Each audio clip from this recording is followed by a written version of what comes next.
नमस्कार, स्वागत है आपका स्वतंत्र समय में। मैं हूं अरशद खान और आप देख रहे हैं हमारा खास कार्यक्रम आज का मुद्दा। जी हां, शहर भर में चर्चा है कि इंदौर विकास प्राधिकरण ने स्कीम नंबर 71 हटा दी है, यानी कि उन जमीनों को मुक्त कर दिया है जो इस स्कीम में शामिल थी। ऐसी शहर की कई सारी कॉलोनीज इसमें शामिल थी, कई सारे गृह निर्माण सहकारी संस्थाओं की जमीनें इसमें उलझी हुई थी, लेकिन मोहन यादव सरकार ने इसे अब राहत दी है और स्कीम नंबर 171 हटा दी है।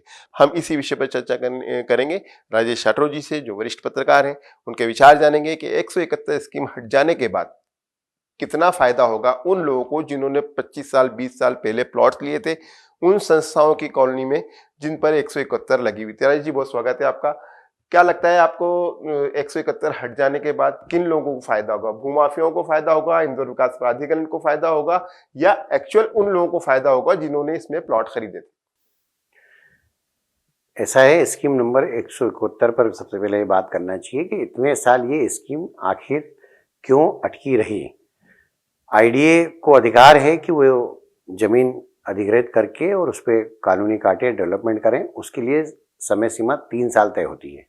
लेकिन दुर्भाग्य कि इंदौर विकास प्राधिकरण के भ्रष्ट अफसर, जिनकी नीयत में खोट हो रहती है कि कोई भी योजना लागू करके उसको अटकाए रखना, ताकि अफसर के पास जमीन मालिक बार बार चक्कर लगाए कि हमारी जमीन स्कीम से बाहर निकाल दो, उसके बदले में अफसर उनसे लाखों करोड़ों रुपए की रिश्वत लेते रहे। और इन भ्रष्ट अफसरों ने स्कीम लगाने का जो गंदा खेल खेला है, उन अफसरों के खिलाफ भी कार्रवाई होना चाहिए। आज इतने साल बाद स्कीम 171 समाप्त हुई, लेकिन दुर्भाग्य इस बात का है कि जिन अफसरों ने ये जो कृत्य किया है, ये इंदौर के साथ छलावा किया है, जो लोगों की जमीन हड़प न किए एक तरह से और बरसों तक अटका के रखा, उसके कारण कौन कौन अधिकारी दोषी है उन सबको निलंबित करना चाहिए। तो इससे पहले भी 132 लगाई थी इसी बेल्ट में, और उसको पहले उसको कोर्ट के द्वारा क्वेश कर दिया गया था, फिर नई स्कीम लागू की गई 171। ऐसा नहीं है, स्कीम का नाम बदला गया था सिर्फ, और स्कीम का नाम बदलने का खेल कई जगह का किया है। इंदौर विकास प्राधिकरण के निकम्मे, भ्रष्ट और बेईमान अफसर जो इंदौर विकास प्राधिकरण के जरिए शहर को लूट कर यहाँ से जाते हैं, उन भ्रष्ट अफसरों के कारण ही ये गड़बड़ी हुई है कि स्कीम जो 3 साल में लागू हो जाना थी, या गलत तरीके से स्कीम लागू की गई थी, तो उसी समय जमीन स्कीम से छोड़ देते तो आज लोगों को 25-30 साल अपने प्लाट के लिए भटकना नहीं पड़ता। और कई लोग तो ऐसे हैं जो मर चुके हैं प्लाट की आस में, क्योंकि 30 साल में जिनकी उम्र उस समय 40-50 साल थी, उसमें से आधे लोग मर चुके हैं। ये दुर्भाग्य है। और इंदौर विकास प्राधिकरण के जितने अफसर ये स्कीम लागू करने में लापरवाही जिन्होंने की है, जो दोषी है, उनकी सबकी जांच करके उनको सबको सस्पेंड कर देना चाहिए। राइट जी, वहां पर एक ऐसा बेल्ट डेवलप हो गया है जो स्कीम नंबर 171 की बात करते हैं तो बॉम्बे हॉस्पिटल, उससे लगी हुई तमाम तरह की जो कॉलोनीज हैं, महालक्ष्मी नगर है, श्री महालक्ष्मी नगर है, और भी कई मजदूर पंचायत की कॉलोनीज हैंगी, बहुत सारी वहां पर जमीन है। अब सवाल ये उठता है कि आईडी ने तो स्कीम से उन्हें मुक्त कर दिया, अब वहां पर प्लॉट ओनर को प्लॉट कौन देगा? सहकारिता विभाग देगा, नगर निगम देगा, जिला प्रशासन देगा, इंदौर विकास प्राधिकरण देगा, या स्वयं संस्था देगी? अभी जो इंदौर विकास प्राधिकरण ने अधिसूचना जारी की है, उसके अनुसार जमीन स्कीम से मुक्त हो गई। अब इसमें दो तरह के विवाद पहले दौर में आएंगे, उसके बाद प्लाट बांटने की बात आएगी। इतना आसान नहीं है जितना आसान दिख रहा है।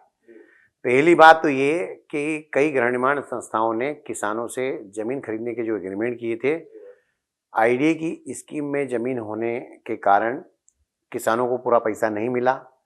कुछ किसानों को मुआवजा भी मिल चुका था, और जो हाउसिंग सोसाइटी के उस समय अध्यक्ष थे, वो सारे पदाधिकारी बदल दिए गए। हाउसिंग सोसाइटी पर कई भूमाफियाओं ने कब्जा कर लिया है, जो अभी अंदर जेल में हैं, बाहर भी आने वाले हैं, और कुछ जेल में जाने वाले भी हैं। तो ऐसे पूरे मामले में सरकार को और जिला प्रशासन की महत्वपूर्ण भूमिका है कि ये जमीन जो मुक्त हुई है और जहाँ पर हजारों प्लाट मिलना है, वो प्लाट वास्तव में सही लोगों को मिल पाएंगे या नहीं मिल पाएंगे। फॉर एग्जाम्पल पुष्प विहार की बात करते हैं, मनीष सिंह जो कलेक्टर थे तो उन्होंने वहां पर लोगों के कब्जे करा दिए थे। उस जैसी कई सारी कॉलोनी जिनमें टाउन एंड कंट्री प्लानिंग नक्शा तो पास कर दिया है लेकिन डेवलपमेंट नहीं है। अब डेवलपमेंट कौन करवाएगा? प्लॉट होल्डर के पास कब्जा है लेकिन डेवलपमेंट नहीं। ऐसा है, डेवलपमेंट करने का काम तो हाउसिंग सोसाइटी का है। अब कई हाउसिंग सोसाइटी भंग पड़ी हुई है, उनमें पहले सहकारिता विभाग को चुनाव कराना चाहिए। चुनाव ईमानदारी से होंगे ये असंभव लगता है। उसके बाद जो है सभी सदस्यों की सूची बनेगी। सदस्यों की जो सूची बनेगी तो न्याय नगर गृह निर्माण संस्था में जो ऑडिटर हैं, जो रिसीवर हैं सहकारिता विभाग के, इन बेईमानों ने हाउसिंग सोसाइटी के भूमाफियाओं से 10-10, 20-20 लाख रुपए लेकर जो वास्तविक सदस्य हैं उनके नाम हटा के दूसरे सदस्यों के नाम वरीयता सूची में डाल दिए।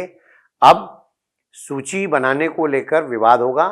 इंदौर विकास प्राधिकरण का तो अपने स्तर का खेल खत्म हो गया। अब खेल शुरू हुआ है सहकारिता विभाग का। सहकारिता विभाग को वरीयता की सूची बनवाना पड़ेगी ईमानदारी से। उसको लेकर कई सदस्य कोर्ट जाएंगे और डेवलपमेंट करने के लिए वास्तव में सदस्यों से कितने रुपए स्क्वायर फीट का खर्चा लिया जाएगा, इस पर जिला प्रशासन को निगाह रखना पड़ेगी। पूरा का पूरा मामला एक तरह से बर्रे के छत्ते जैसा है। इसमें हाथ डालने के बाद जो है बचना मुश्किल है।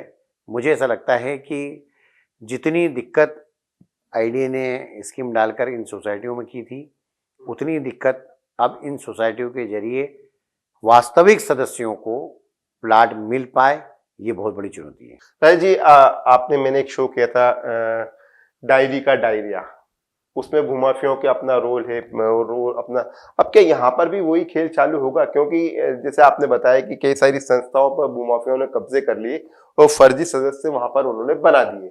अब जो एक्चुअल सदस्य जब वो वहां पर जाएगा, अपनी डिमांड रखेगा संस्था के सामने और उसको प्लॉट नहीं मिल पाएगा तो उस सूरत में क्या होगा? बिल्कुल इसकी संभावना 100% है, क्योंकि दिक्कत क्या है कि इन सारी संस्थाओं पर भूमाफिया काबिज हो चुके हैं। भूमाफिया जनप्रतिनिधियों के लिए जो है एक बहुत बड़ा चंदा देने वाला गैंग बना हुआ है। इन जितनी हाउसिंग सोसाइटी हैं, इन सब के कर्ता धर्ता सफ़ेदपोश हैं और इन सफ़ेदपोश ने गुंडे बदमाशों का भी सहारा लेना शुरू कर दिया है। तो जो वास्तविक प्लाटधारी है, जिसके 1 लाख, 2 लाख, 5 लाख रुपए जमा हैं, उसको भी सहकारिता विभाग के अफसरों के साथ मिलकर भूमाफिया, मेरी जानकारी के अनुसार, सदस्यता अयोग्य ठहरा के कि ये सदस्य अयोग्य हैं, इनको प्लाट नहीं दिया जा सकता, प्रस्ताव पारित करके भूमाफिया अपने हिसाब से नए नाम जोड़ेगा। इसमें सहकारिता विभाग को ये भी देखना होगा कि एक परिवार के एक व्यक्ति को ही प्लाट मिले। एक परिवार के 5 नाम हैं तो 5 को प्लाट नहीं मिलना चाहिए। और इन सोसाइटियों में एक बहुत बड़ी गड़बड़ क्या है, आपको पता है कि ऑलरेडी 2-2, 3-3 लोगों को रजिस्ट्री कर चुके हैं एक प्लाट की। जब कलेक्टर मनीष सिंह थे तब उन्होंने इस बात की जांच की थी, तब बड़ा बवाल मचा था। मौके पर कब्जा किसी और का है, रजिस्ट्री किसी और की है। उसके अलावा यदि किसी सोसाइटी के पास स्कीम से ज़मीन मुक्त होने के बाद मान लीजिए 1000 प्लाट मौके पर हैं, तो इन्होंने 2000 प्लाट शहर में बेच दिए हैं। डायरियाँ बेची, रसीदें भी बेची, पुराने प्लाट की रसीदें भी बिकी है। ये गोरख धंधा बहुत बड़े पैमाने पे चल रहा है। इस पूरे मामले में मेरा ऐसा मानना है कि सरकार को, किसी सीनियर जिला प्रशासन के अधिकारी को अपनी निगरानी में सब काम कराना चाहिए। आपको ऐसा नहीं लगता है भूमाफियों के लिए एक नया खेल शुरू हो गया है? जैसे हमने देखा है जब भी कुछ प्रशासन या शासन का कोई फैसला आता है तो उसके बाद भूमाफियों में हलचल तेज हो जाती है। उस इलाके में जो 171 स्कीम के जो इलाके हैं, वहां पर जो संस्थाएं हैं, जो कॉलोनीज है, उसमें तेजी मद्दी आना शुरू हो गई होगी। राज जी, आपको ऐसा नहीं लगता? एक रोचक किस्सा है। अभी हम बहुत अच्छे समय पे आज ये शो कर रहे हैं। जो भूमाफिया दीपक मद्दा की सुप्रीम कोर्ट से जमानत हुई है ईडी के केस में, वो आजकल में छूट जाएगा और सबसे ज़्यादा फायदा उसको भी इन सोसाइटियों में होगा, क्योंकि कुछ सोसाइटियों में उसकी पार्टनरशिप है। हालांकि उसके पार्टनर भी बेईमान हैं जिनकी नीयत खराब थी। जिन्होंने उसकी संकट में दीपक मद्दे की मदद नहीं की। और मद्दा चूंकि बहुत तेज चलता है, मद्दा होके तेज चलता है। तो करोड़ों रुपए का फायदा उसको भी होगा आईडीए की स्कीम से जमीनें मुक्त होने से, और उनके घरेलू सदस्य जो हैं उनके नाम पे प्लाट अलाट हो जाएंगे। आज एक प्लाट की कीमत वहाँ पर कम से कम 1 करोड़ रुपए है। तो ऐसी स्थिति में वाकई भूमाफिया अपना खेल खेलेंगे, और खेल खेलना शुरू हो गया है। आईडीए ने जैसे ही ये घोषणा की वैसे ही ज़मीन के भाव बढ़ गए थे, प्लाट के भाव बढ़ गए थे, और दिन पे दिन जब डेवलपमेंट होगा तब और भाव बढ़ेंगे, क्योंकि पॉश इलाका है, बांबा हॉस्पिटल के आसपास की मैक्सिमम कॉलोनियाँ हैं।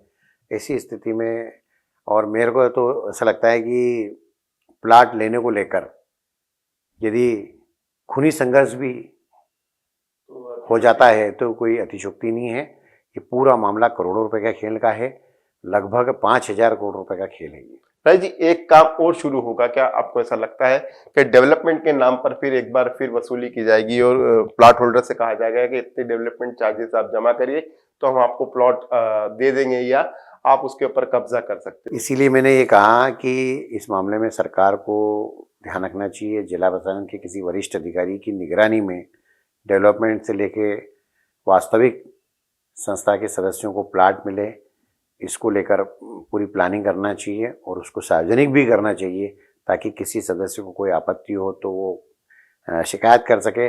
सहकारिता विभाग में तो जो व्यक्ति शिकायत करना जाता है तो उसकी स्थिति तो इतनी खराब हो जाती है कि उसको वहाँ से बस जूते मार के भगाया नहीं जाता है।